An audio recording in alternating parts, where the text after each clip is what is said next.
go pretty swiftly over the next couple of hours. But there is a little more confidence that we can see a breakdown in this spotty rain activity just in time for the midnight hour.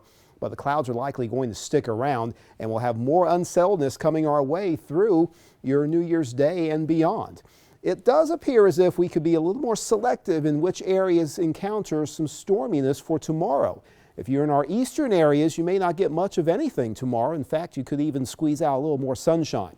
But with this vigorous area of low pressure in the central Gulf in the front that's going to start to creep in our direction during the late morning and afternoon, our western areas are more favored for these areas. These scattered pockets of rain, some of those can be a little heavy with the rain intensity and perhaps enough wind force to cause some gusty winds, especially around our tri-state counties. By later in the afternoon and through the early evening tomorrow, there's still at least a decent expectation for passing showers to continue to slide on through. So it's not going to be a washout necessarily for tomorrow, and it seems like the weather pattern could favor a lack of rain activity for the late night hours, just staying mostly cloudy. And this is not an error. I do think we'll stay mostly around 66 degrees, maybe a slight variation depending on location, but mid-60s is what you can expect leading up to midnight. And tomorrow's severe weather risk is still mostly in the western two-thirds of the area, but still in that isolated category. So not everybody will get intense weather, but the more west you are,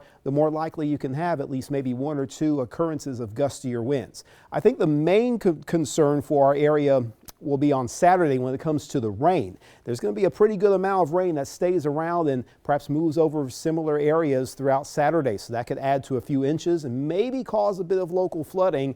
Not so much severe weather necessarily, but just a very soggy Saturday in store for many areas. And the details of that will be broken down in the next half hour. Your low tonight, 64. We'll stick with an overcast sky, maybe just a couple spotty showers.